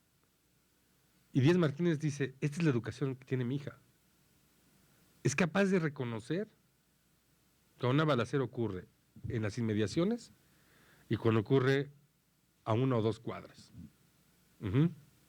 Yo creo que esa observación, aparte de la observación de Díez Martínez, de cómo la manera en que se discutía esto en casa, que básicamente era bajo la metáfora de que alguien comió algo que le hizo daño, o sea, que alguien que estaba involucrado había muerto, ha desaparecido porque esta ya no es la estructura de la experiencia, ¿no? Entonces, realmente los colaboradores de Teresa estaban en una situación que describían cosas mucho más complicadas. Una cosa de la que yo creo que no vamos a consignar por escrito porque sí es una declaración allá, o sea, ya se planteó en el momento, es que una parte de los colaboradores de Teresa en Ciudad Juárez son artistas de la Universidad Autónoma de Ciudad Juárez, y 3 días antes de que fueran a alcanzarnos en Venecia, ejecutaron al coordinador del departamento del posgrado de literatura de la universidad. Y entonces la sensación y la pregunta de qué significaba de que incluso los académicos universitarios pudieran ser objetivos, ajá, y claro, ellas venían muy afectadas en una manera muy sensible. Si no, realmente creo que hay un asunto ahí que el problema es que esto está generalizándose y este no es el sentido del proyecto, pero yo sí creo que la política de prohibición y la suposición de que el tráfico se puede reducir mediante la ocupación militar y que la suspensión no legislada de garantías y el establecimiento de estados de sitio sin garantías constitucionales, todos esos elementos combinados con la masa de muertos y la indicación problemática de un aumento extraordinario de denuncias de violaciones de derechos humanos hacia el ejército en los últimos 3 años, que el ejército luego evade argumentando que los narcotraficantes se disfrazan como efectivos, y como me decía un amigo mío de la comisión, han de ser extraordinariamente hábiles en la teatralización porque utilizan tanques y helicópteros en ese proceso de disfraz. Todo eso combinado creo que es algo mucho más serio que cualquier cosa que nosotros pudiéramos hacer. O sea, de veras no quiero dejar de insistir que hay aquí una situación que es más interesante que lo que nosotros hicimos. O sea, que el no percibir que estamos en un estado de excepción es algo que sí, algunos de nosotros creemos que es una irresponsabilidad política. Pero bueno, lo otro es muy extraño. Había mucha más, te soy muy franco, que en el proceso de este proyecto, las preocupaciones derivadas por el terror de nuestro equipo acerca de las consecuencias legales de la operación en la exhibición, la posibilidad de demandas de visitantes, la posibilidad de cierre del espacio por la intervención municipal, la posibilidad de requerimientos policíacos acerca de lo que estábamos haciendo, esos fueron elementos mucho más grandes de tensión que el traslado en sí. Ninguna de esas cosas se materializó. Y nuevamente tengo que decir que en ese rango, el Instituto Nacional de Bellas Artes se portó a la altura, que en la toma de decisiones entre la percepción de riesgo legal y la argumentación artística, acabó aceptando los términos de la argumentación artística, el Instituto Nacional de Bellas Artes. Repito, el Instituto Nacional de Bellas Artes. ¿Alguna otra pregunta? Sí. Con respecto a las acciones legales y consecuencias legales, sociales, políticas y demás que pudiera haber para la exposición. Bueno, ¿qué sigue o qué pasa aquí en México con esa proyección? Porque esa proyección fue allá, ¿no? En Memento, pero aquí en México va a circular el catálogo, pero ¿ustedes qué esperan al respecto? Porque es algo bastante fuerte. A lo mejor en las periferias de México sí se sabe, se siente, pero aquí en el centro hay muchas personas que hasta el momento no lo conciben, ¿no? O que a lo mejor también no lo concebimos de muchas formas. O sea, no vemos la violencia tan tangible como sí ya es en las periferias. ¿Qué esperan ustedes al respecto? Mira, con toda honestidad, de alguna manera estaba tratando de indicarlo del texto, desgraciadamente quizá es un poco críptico.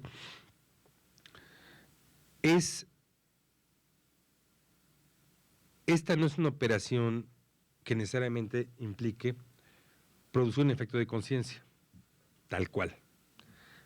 Quizá los textos sí hacen esa operación de otra manera, pero son textos, no son la obra. Yo creo que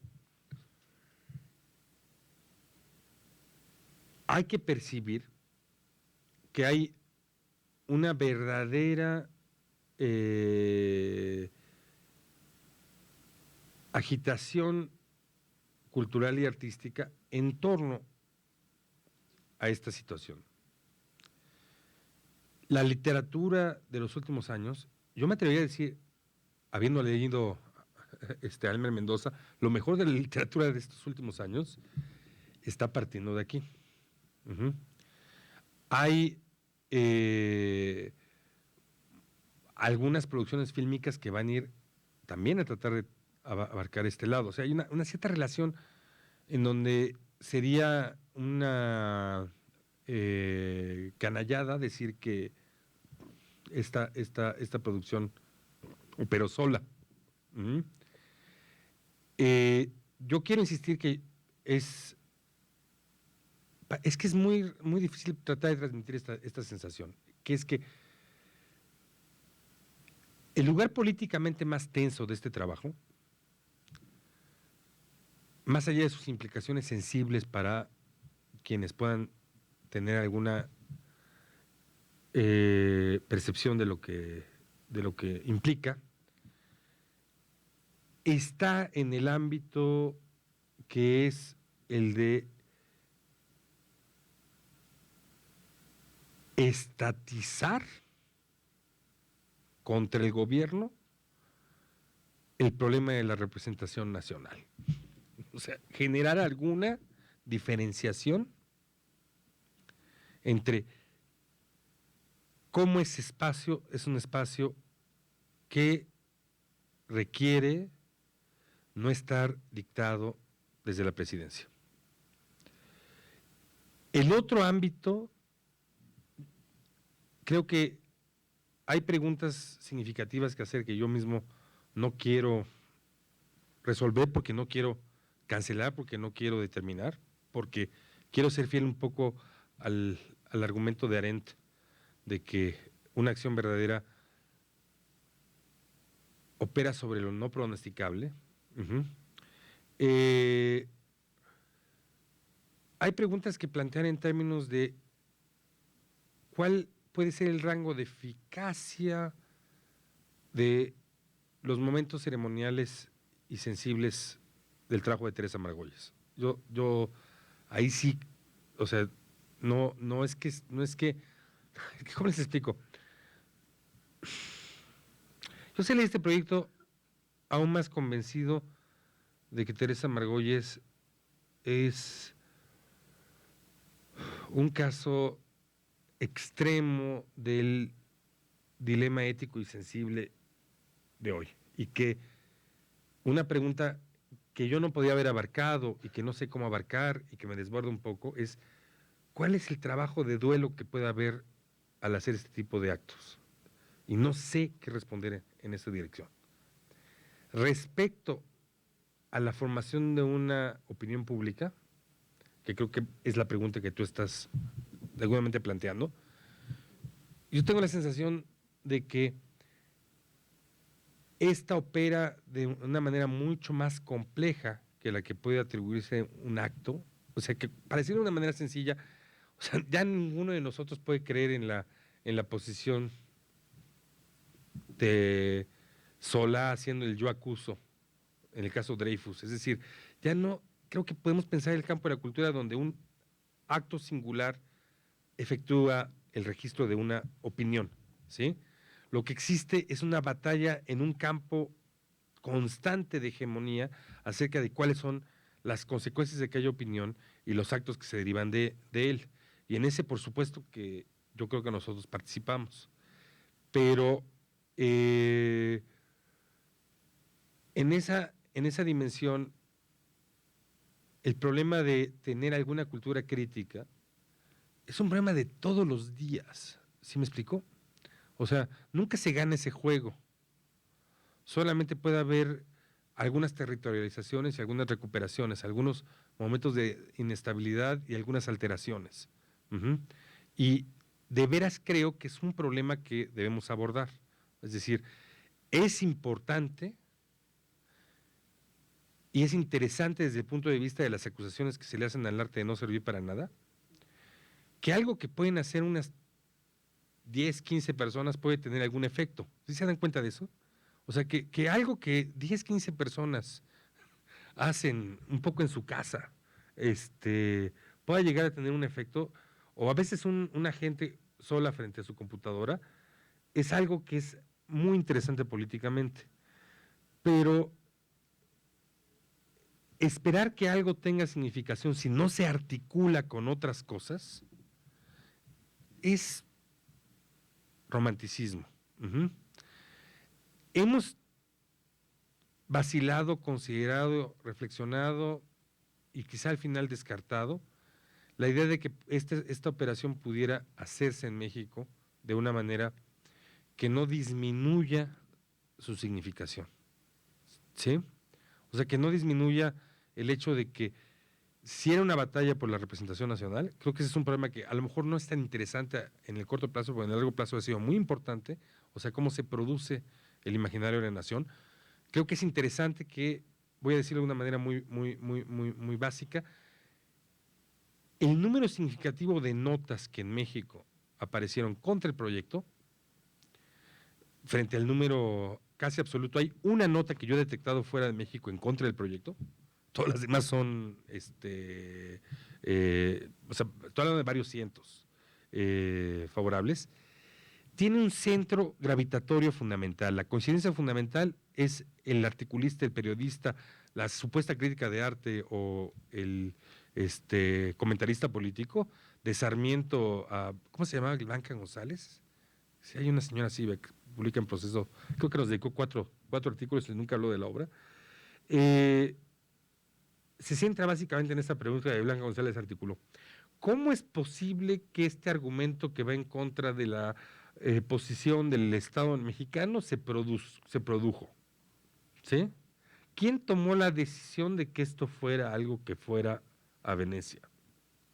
Y entonces, eso a mí me hace pensar todo el tiempo que lo que siempre aparece en esas notas es lo que a veces la gente, los mexicanos que fueron de turistas a Venecia, decían de una manera mucho más directa y cándida, es, habiendo cosas tan bonitas que hablar de México, ¿para qué llevan esto allá?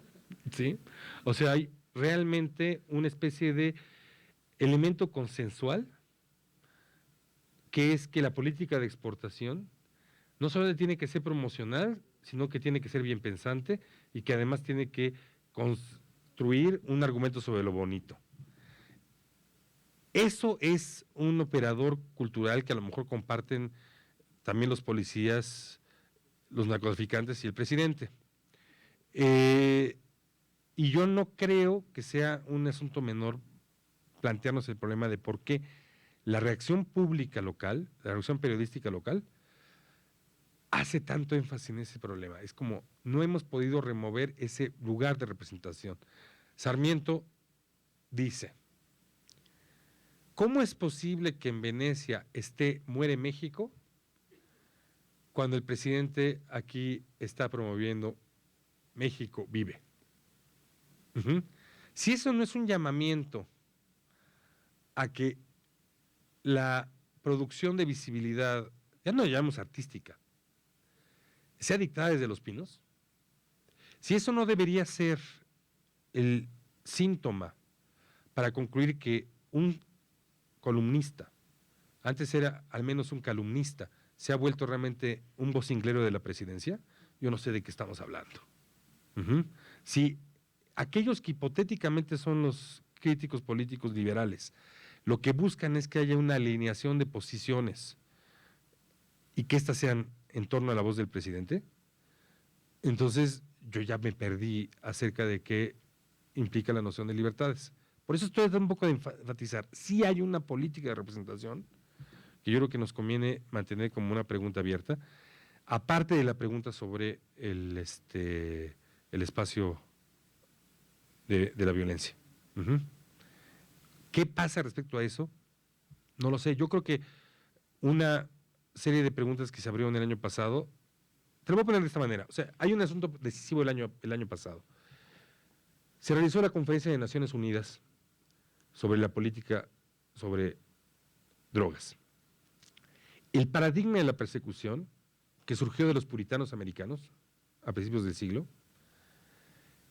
que se volvió política internacional cuando hay un tipo que se llama Richard Nixon, acuñó la frase guerra contra las drogas, que ni Richard Nixon.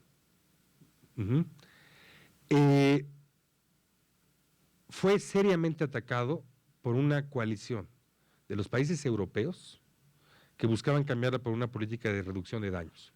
Esta es una conferencia que ocurre cada 20 años. El cambio de política internacional no ocurrió por una coalición de países, y les voy a dictar quiénes son los países.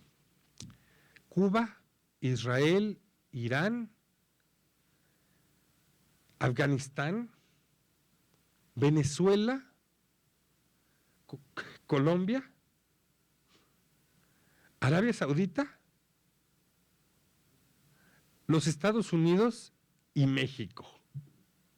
Traten ustedes de entender geopolíticamente cómo esos países pueden coincidir en una opinión. El Vaticano se me olvidó, claro, se me olvidó el Vaticano. O sea, el año pasado, nuestro gobierno, que gobierna el país, uno de los países donde más violencia por la campaña contra las drogas ocurre, levantó el dedo en algo que para mí debería ser denominado el axis del mal. Algo incomprensible. La reunión de todos los autoritarismos y moralinismos del universo. O sea, en los lugares donde debíamos estar nosotros preocupados de estar. Que Irán, Israel, Cuba y Estados Unidos y el Vaticano voten en el mismo frente, creo que es algo que debería despertarnos alguna preocupación. Entonces, ese campo es el que creo que podríamos tratar de pensar. ¿Cómo es posible que seguimos adheridos a ese paradigma? Cuando todos los expertos, todo el análisis legal y toda la experimentación acerca del manejo del problema coincide en que la política, para citar lo que dice Antonio Escotado y los estudiosos del tema en México, tiene la peculiaridad de que es la aplicación de una política para desaparecer las drogas que contribuyó a lo largo de las décadas a obtener estos magníficos resultados. Una mayor disponibilidad de sustancias a un más bajo precio, con una cuota de violencia incrementada y con un incremento del gasto de su persecución. Si no hay una vocación de fracaso en la circularidad de seguir reiterándola, no hay manera de entenderla. Que no haya una discusión acerca de medios y fines, es decir, que no haya alguna valoración acerca de que una política realmente prueba reiteradamente su equivocación y que eso podría implicar la necesidad de revisarla, describe con mucha precisión la naturaleza de un Estado. Entonces, en ese lugar, yo colocaría el problema. El granito de sal que nosotros ponemos es que hay un texto de Escotado que le explica de una manera muy clara a todo el mundo qué ha pasado en los últimos 20 años y que yo me encantaría que ustedes lo leyeran. Porque de veras ahí el problema es que no necesitamos nosotros explicar lo que está mal. Está ahí, todo el mundo lo dice, todo está discutido. Los países europeos trataron de cambiar la política. Y este gobierno votó para seguir bajo el mismo paradigma de prohibición. El enfermo pidió más problemas. Pero bueno, entonces, pero ese no es el sentido del proyecto. Eso aprovecho de comentárselos para tratar de entender dónde estamos. ¿Alguna pregunta más que quieran? Sí.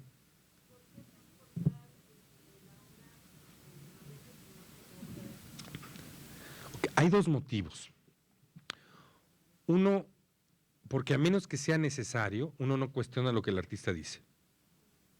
¿Sí? Teresa piensa que esa es parte de la estructura de acciones de la obra. El que se transporten de esa manera. El que no operen como objeto artístico, mercantil, en ese transporte. El segundo motivo es que con el tiempo que quedaba no había otra manera. El tercer motivo es que ni siquiera había tiempo de averiguar si se podía. Pero la razón principal es que Teresa venía operando de esa manera. O sea, es parte de la metodología artística. Las mantas en el pabellón de Estados Unidos, ¿cuánto estuvieron? Únicamente un día. Ella misma. La pieza en parte destaca algo que, por ejemplo, también una película de Steve McQueen curiosamente abordaba durante la Bienal, que es que cuando no hay Bienal, aquello es un basurero que a nadie le importa nada. La pieza Teresa la llamaba embajada. Y Teresa decía, es muy interesante el argumento de Teresa, que ese lugar es una embajada americana. Y que el modo en que resulta tan fácil llegar y hacer algo con ella es una prueba fehaciente de lo que los poderes gubernamentales piensan acerca del arte. ¿Sí? Es como una buena descripción del lugar donde lo colocan. O sea, que Estados Unidos tenga una de esas embajadas tan fácilmente accesibles es una medida de cuán poco importantes nos consideran. Otra pregunta, ¿qué se hizo con todo el material al término de la...? Ok. Hay material que se consume. Hay cierto material que está retornando a México. No te puedo decir para qué, porque eventualmente va a ser público que se va a hacer con él. Discúlpame en ese sentido. Sí es una buena pregunta. A lo largo del tiempo, el trabajo de Margolles ha implicado decisiones muy determinadas y muy específicas en torno de qué cosas pueden llegar a ser mercancía y cuáles no. ¿Sí? Y en este caso va a haber o sea, ya hay una decisión acerca de qué va a pasar, pero yo haría muy mal en publicarlo. Hay cosas que se tiraron. Hay cosas que no van a existir. O sea, el proyecto como tal no puede existir. Pero hay otras cosas que sí van a tener un destino. Sí. 2015, Teresa Margolles, ¿será un segundo neoliberalismo? Mira, es que desde que dejé de ser leninista, dejé de pronosticar. Entonces, dos, la palabra neomexicanismo es una palabra que yo encuentro muy inútil.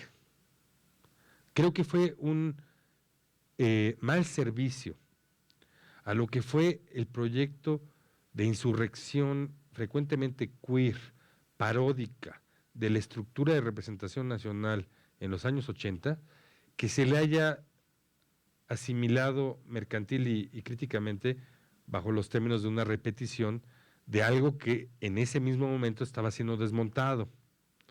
Y entonces es una palabra que yo no uso, porque me parece que es una operación crítica que fue nociva.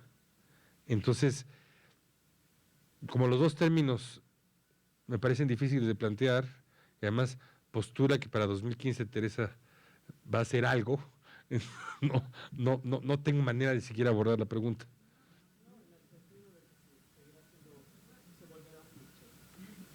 Nuevamente,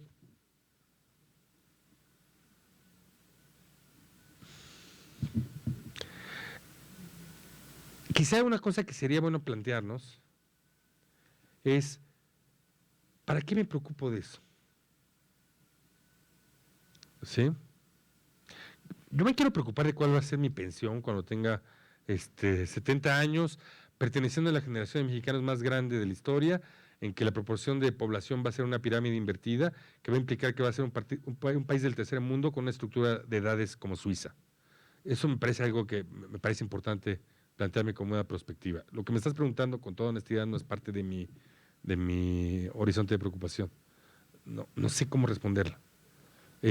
La pregunta, ¿algún día la obra de Teresa Margolles se verá como algo ridículo? Pues ojalá que sí, porque entonces va a haber algo más interesante que ver, ¿no? No es una pregunta que parezca que sea una buena cuestión. O por lo menos no me parece que sea algo que permita pensar nada útil.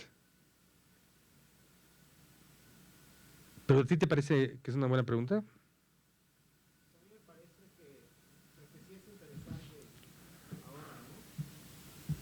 Pero como ya lo sabes, todos los discursos se comen, ¿no? Sí, pero yo ante ese problema yo tengo una respuesta que nada más le robé a Johnny Rotten, el líder de los Sex Pistols. Only what's fake lasts. Solo lo que es falso permanece. Uh-huh. Y como lo dijo Johnny Rotten, yo me pliego a eso. Ajá. Me parece que sí es. Only what's fake lasts.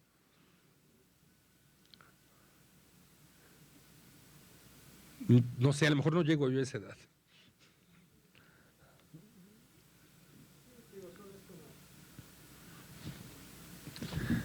Creo que sí es interesante el problema, porque antes se pensaba en relación con la historia es pensar en relación con la historia, es decir, lo que hoy podría ser la historia en el presente.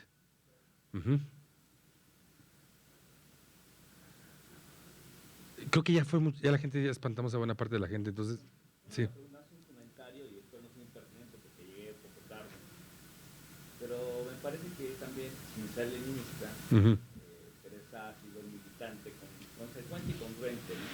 A lo que sé, bueno, empieza a documentar los cadáveres del terremoto del 85. A mucha gente no se nos permitió llegar allá, Uh-huh. en brigada, por tanto se nos negó, ¿no? De alguna forma participar, esa solidaridad que es seguro institucional. Pero precisamente para los más jóvenes, y ya escucho sus preguntas, sus dudas, incluso van derivando una serie de más secuelas, de más que hablas sobre geopolítica, ¿no? Creo que también es la otra cuestión, ¿no? Que efectivamente en esa militancia es que si vas a hacer arte, si te vas a construir como artista, o si vas a colaborar como curador o analista en tu trabajo creativo, es que precisamente se tenga claro cuáles son las consecuencias, no importa quién se oponga, ¿no? Y tomar medidas, como las que ya nos describiste, comentaste, con él un tiempo, con el apoyo institucional o sin él, se van a hacer. Yo creo que, bueno, dentro del contexto que ahora esta técnica plática por la exposición, nos va a permitir a algunos, y ya estábamos un poco más interesados en hacer, pese a lo que le pese, ¿no? Porque, bueno, contra los medios televisivos cada vez es más difícil, ¿no? Hacer que las personas, sus propias familias, se den cuenta de que pues, tenemos 3 policías en esta ciudad, más los que se agreguen, vigilancia militar en las noches. Tú vas por la calle y ya no sabes si las ambulancias cuántas pasan por minuto, ¿no? Por la una avenida muy concurrida. Y bueno, y al otro día te vas a enterar si algún vecino, amigo, pariente, conocido está involucrado en alguna situación. Pero no sale a la nota. No sé, ¿por qué tanta policía si no hay tanto crimen, si no hay tanta AMPA? No te ponen a pensar, pero pues te pones a ver la televisión o ves novelas de amor, ¿no? Te distraen. Yo creo que estos espacios, estas pláticas que tú das, ¿no? Es la mejor oportunidad que tenemos precisamente para reflexionar, tomar conciencia y ser congruentes, ¿no? Con lo que queremos y lo que perseguimos, más allá de cuestiones de mercantilismo, de precio, ¿no? De valor de mercado. No, te lo agradezco mucho. Ahorita me hiciste pensar en una frase de una amiga mía, de la artista y teórica Mariana Botey, que a principios del año que había un serio peligro de desmantelamiento del aparato público de cultura por recorte presupuestal, hizo este argumento que era muy interesante, que era un argumento acerca de, a ver, es que si efectivamente cerraran los museos y dejara de haber aparato de cultura, de alta cultura, lo único que quedaría sería la Iglesia y Televisa. Y ese es el lugar donde algunos de nosotros nos colocamos en relación a defender el aparato de alta cultura. Es decir, la idea de qué es lo que queda como espacio de interlocución, si desaparece la alta cultura, si desaparece la estructura universitaria, es muy clara. Y a veces, efectivamente, la pregunta que nosotros tendríamos que hacernos es ¿cómo podemos revertir ese asunto si no entendemos que lo que hay es todo el tiempo es un cuadro de batalla? Lo que quiero decir es que hay un juego constante en donde se avanza y retrocede dentro de una serie de estructuras de fuerzas y de posiciones. Y sí hay que estarlas jugando todo el tiempo. No creo que sea muy útil pensar que podemos resolverlas, ¿sí? De entrada. Pero sí es una estructura que, aunque parezca muy indirecto, tiene que ver con mantener la atención. En todo caso, agradezco mucho el comentario. Se lo voy a pasar a Teresa. Gracias. Yo creo que debemos cerrarlo aquí porque hay mucha gente, ya menos. De veras, muchas gracias por la atención. Esto ha estado todo muy desordenado, lo escribí muy desordenadamente, pero de veras gracias.